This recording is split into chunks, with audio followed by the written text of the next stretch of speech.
Our doors are swelling. Every time it rains, we can't close them or open them. The locks don't work. They start rubbing. The doors are swelling. What can you do? Doors rarely, if ever, swell. It's usually everything around the door that moves, but I said, well, I'll come out and take a look at it. And oh baby, the news was not good. What appeared to be an innocuous annoyance turned out to be a significant foundation issue. This deadbolt cannot move either way, so it's wedged in there somehow.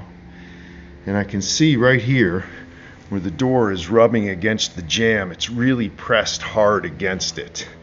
Almost always see something like this, the crack here. That means something has settled, and most likely this side has dropped. And it's not something that's perceptible to the human eye other than that crack. If a door just drops an 1/8 inch, it can cause all kinds of problems. Here's a shot of their foundation right under that door, and look at that crack. Ouch. Doesn't look horrible, but it doesn't take much to make a foundation settle an 1/8 of an inch or a 1/4 of an inch, and then none of your doors work.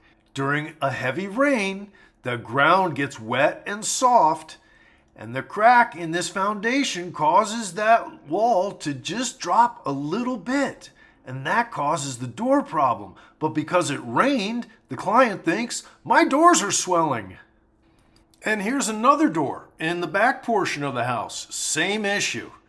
Locks don't line up, door is sticking, and here, look at the top of the door rubs and it's hard to open and close. Uh-oh, look at those cracks. Of course, I was able to get this door working fine. Got to take another look underneath this portion of the house and see what we can find. This is the area directly below the front door. This is called the floor joist. This holds your floor up. See that big hole in there?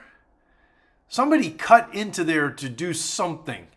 They wanted to feed cable through there or a pipe or something. That weakened the joist and caused this big crack here.